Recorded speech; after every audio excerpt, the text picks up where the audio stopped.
Disclaimer. Before we start, viewer discretion is highly advised. The video you're about to watch is for entertainment and informational purposes only.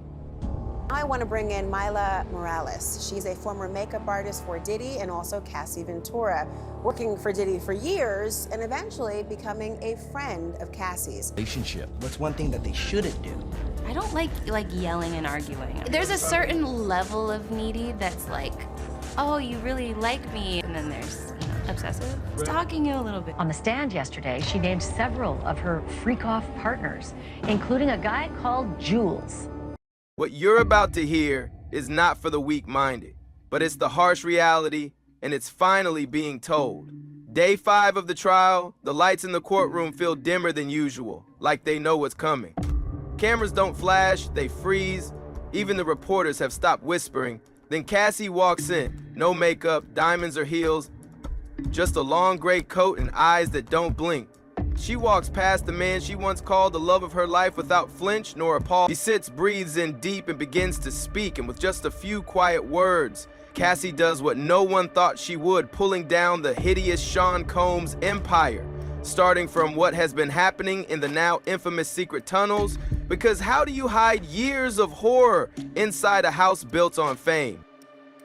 Well, I have kept this secret for like 14 years. I mean, the first time I experienced it was 2010, and I was in the hotel room when Puff came in, and I had no idea Cassie left.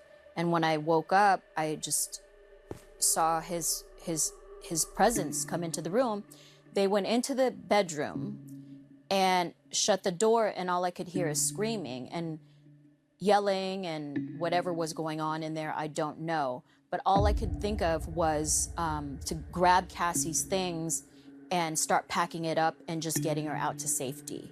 Cassie was just 22. She had that bright kind of hope you could see from across a room. Her voice was soft, her songs were sweet, and her eyes were full of dreams.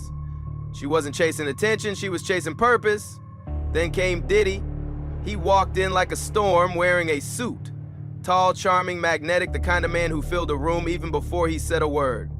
At a party in Los Angeles, he told her she was the next star, raised his glass, and toasted to her future. And just like that, she was his. Did she describe how she was feeling about having that happen? Did you get a sense that this was the first time? It didn't feel like it, because it wasn't. It was almost like, I feel like she might have been embarrassed that that happened in front of me. But the incident that you're talking about even predates what we saw in this horrific video from a hotel floor. When that video came out, what did it feel like knowing that that had now been public? The world saw the photos and videos, red carpets, flashing lights, matching outfits. Everyone said they looked perfect. Music's power couple, but behind those smiles was something else, something quieter, something that slowly started to press down. At first, it was little things. She had to ask before leaving the house. She stopped seeing certain friends. Her phone started ringing less, not because people stopped calling, but because she wasn't allowed to answer. And the love that was once warm started to feel like a leash. The fairy tale hadn't ended yet, but it was already starting to rot from the inside. Because it was like I witnessed what could have happened in that room and more, So that was a hallway incident. Who knows what happened, in that room when I was outside of there. And I was devastated. Actually, I've been devastated since the court cases came out and how, he mistreated. And years later, little did she know she would now appear in the courtroom, peeling back the layers on what she witnessed firsthand in Diddy's hands, the man her world once revolved around. When the defense attorney leaned forward and asked if Cassie had ever been inside the tunnel, you could feel the temperature drop. Not from the AC, but from the silence. Every jaw clenched. Reporters froze halfway through scribbling notes. Cassie didn't blink, just took a breath and said yes. If Diddy winds up convicted and sent to prison for all the stuff that we've been hearing about all week, Cassie Ventura may be a big reason why. If he's acquitted and he goes right back to his old life, it is possible that Cassie Ventura will be a big reason why. In day one of Cassie's cross-examination by one of Diddy's own lawyers, his former longtime girlfriend and protege may have just flipped her own script from being forced into days-long drug-fueled freak-offs with male prostitutes and feeling disgusting afterwards. Gasps echoed all through the courthouse. One woman in the gallery covered her mouth. The judge let it through. She described the moment. Diddy had asked her to do something. She never said what, but she said no. That was all it took. Two men appeared, silent and rough, and dragged her down a hallway behind a false wall. A rug near the pool was pulled back. Underneath it, a hatch, cold metal, screws worn down from use. Who actually met through Diddy, who hired Alex to be her personal trainer. They began dating in 2018, and just after ending her relationship with Diddy, Cassie testified, quote, "Sean came to my house and raped me on my living room floor." Do you think you'll ever get married in the near future? I don't know about soon, but I would hope so. I definitely want children. Both of Cassie's wishes came true. On August 28, 2019, the two exchanged vows in Malibu while expecting their first daughter, Frankie. Their second daughter, Sunny, was born in 2021. Alex began acting and has appeared in the Yellowstone prequel 1883. Cassie revealed the stairs to the underground were steep, concrete, like a basement that didn't want to be found. The lights flickered. The air was sharp and damp, like mildew and bleach. At the bottom was a heavy door. Behind it, a room. Red lights glowing like warning signs. Black furniture that looked more like restraints than couches. Shelves of masks, oils, ropes. Cameras in every corner. Walls padded with thick, dull fabric. And silence. Not peace, not stillness, just silence. The kind that screams. Cassie looked straight ahead when she said it. That place wasn't part of a home. It was built for captivity. And that was when everyone finally understood. To instead being the architect of those freak-offs, willing and eager to play a part in them. The jurors were shown more than 100 emails and texts between Cassie and Diddy, and they read along on big monitors, but Cassie didn't read along on the monitors. She was told by Diddy's defense lawyer she had to read along out loud. She had to read all the very dirty, kinky, steamy text messages out there for everybody in the courtroom to hear. And trust me when I say they are not safe for work. You almost worry about your broadcast license, honestly, with some of this stuff. This wasn't a house. It was a trap, built brick by brick for silence. Cassie's voice dropped lower. Not a whisper, but something close, like her throat knew the words hurt too much to speak loud. They left me there for 7 days. No windows, no bed, just a wooden bench bolted to the floor and chains that hung like shadows on the wall. 1 bottle of water a day, no food, no light except for the red bulb that buzzed every few hours, just to remind her that time was still moving. At night, or maybe it was day, she couldn't tell, she heard whispers, not in her head, through a speaker. His voice. Bringing her to my house. So that's kind of like what transpired from that night. And once she came out of the room, she was badly, beaten. Oh my God. What did her physical appearance look like? I mean, it was knots on her head, black eye, busted lip, but a lot of knots all over her head. Did she go to the police at that point or anything? No, we didn't know what to do at that point because, Puffy is a very powerful person. Sometimes she'd hear someone else crying through the walls. Once, she saw 2 women through a narrow crack in the door. One curled up, not moving, the other sitting near a tripod, staring at the floor. They wore masks, wigs, and silence all around them. By the 4th day, she stopped trying to be strong. By the 6th, she stopped trying to be angry. On the 7th, she knelt down on the cold floor and whispered the words that still made her voice shake in court. "I'll do anything, just let me out." And that's when he opened the door. not with rage, but with a smile. Because the man she once loved had left her starving, broken, and begging in the dark. Message to Diddy back in 2009. Cassie writes, when we used to freak off, when we were so in love, there were no questions asked. It felt right, like it literally made sense for the next step in our sex life together. In another message, she says, wish we could have F.O. freak off before you left. My period is over. And then this exchange came out today. It was also from 2009.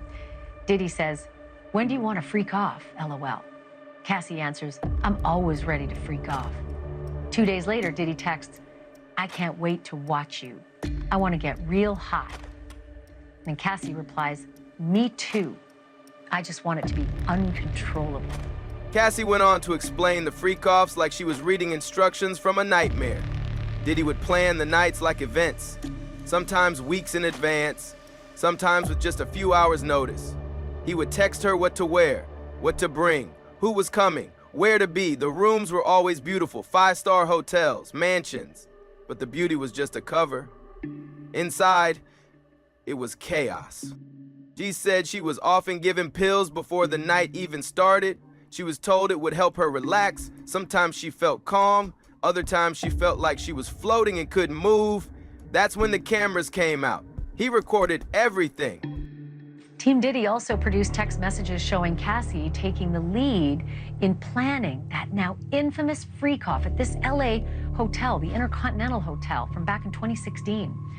Obviously the one that had to end early in a brutal attack in the hallway by Diddy, which was caught on surveillance video. Again, the defense did not downplay the violence in this tape, but they tried to tie the violence instead to jealousy and the couple's drug use, as opposed to coerced sex and freaking off. For instance, Cassie testified that Diddy actually OD'd in 2012. The people at these freak-offs, not always strangers, sometimes they were familiar faces. Sometimes they wore masks, but no one said no, because no one thought they could. There was no safe word, Cassie said softly, because safety was never the point. And that was the moment the room understood the word freak-off didn't mean wild fun, it meant planned pain. This 2016 hotel surveillance footage of Diddy beating Cassie has become a pivotal piece of evidence for the prosecution. E.T. was with Cassie just 1 day earlier, and it's pretty heartbreaking to hear her explain the red flags she looks for in a relationship. What's one thing that they shouldn't do? I don't like yelling and arguing. There's a certain level of needy that's like, oh, you really like me. And then there's, obsessive. Stalking you a little bit, but it's okay. In the 9 years since then, Cassie rebuilt her life. Are you proud of her for testifying? When the screen in the courtroom lit up, nobody breathed. Photo after photo appeared. A bruise on her ribs, a cut just above her left eyebrow, red marks along her arms, a welt near her collarbone. One juror turned their face away. Another reached for a tissue. Cassie didn't flinch. Her voice was steady now. Yes, she said, those were from him. The photos were time-stamped, some matched dates from texts. One picture lined up with the night Diddy accused her of cheating. After she came home late from dinner with a friend, he was drunk, she said, angry. He dragged her by the wrist. Once, on a yacht in the Caribbean, he shoved her so hard she flew overboard. She didn't tell anyone. I didn't think I'd be believed, she said softly. And I thought, if I spoke up, I'd vanish. Not just from the industry, but from the world. That he was extremely jealous, which may seem like weird, odd, given the two were, as the defense puts it, swangers. In Cassie's telling, Diddy made her have sex with more than a dozen male escorts while he watched and recorded and pleasured himself right there in the hotel room or the apartment or wherever they were doing it. On the stand yesterday, she named several of her freak-off partners, including a guy called Jules. Often Cassie would stand in front of a hotel mirror. The face staring back didn't look like her anymore. Her eyes were hollow. Her cheek was bruised. She touched her reflection, but it didn't feel real. That moment, that broken reflection was the last straw. She packed her bags and didn't say goodbye. She flew to New York and shut herself away. No cameras, no stylists, no fake smiles. Then began to detox from the pills, from the fear, from him. And somewhere in the quiet of those first few nights, she began to write everything down. Every bruise, every name, every room. The world outside still thought she was just taking a break. I speak, she said, her voice firm, for those girls still trapped in that tunnel, and this time, she didn't whisper it. Jules. Cassie says that Jules was the escort from the hotel freak-off that turned so horribly violent in the hallway.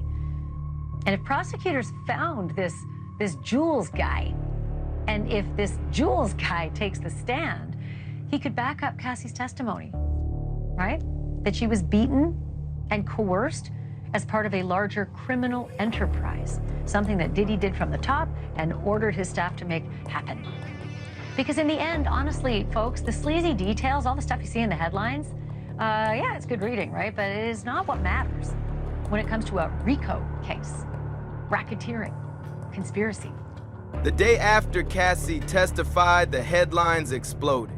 The FBI raided Diddy's properties, boxes were carried out, computers, hard drives, the doors to the tunnel were found, cameras too. Cassie's story flooded every screen. On X, her name trended for 48 hours straight. Survivors reached out, some with names, others with bruises too old to hide. Diddy's team released occult denial, but the pictures didn't lie, the text didn't lie, and Cassie's voice, steady and raw, didn't lie either. This trial wasn't just about two people. It was about power and what happens when a woman stands up and refuses to be quiet anymore. I once thought love could save him, Cassie said in court, but no one saves a monster. Cassie's story shook the room, but it did more than that. It opened a door. She's not just a witness. She's a mirror held up to an industry that has hidden too much for too long. The real question isn't just what happened. It's who knew? How many assistants looked away? How many parties ended in silence? How many more girls are still out there waiting for someone to believe them? Kindly share your opinions in the comments too. And if this story moves you, share it, talk about it, tell someone. Because silence is what they count on, and truth is what burns it all down.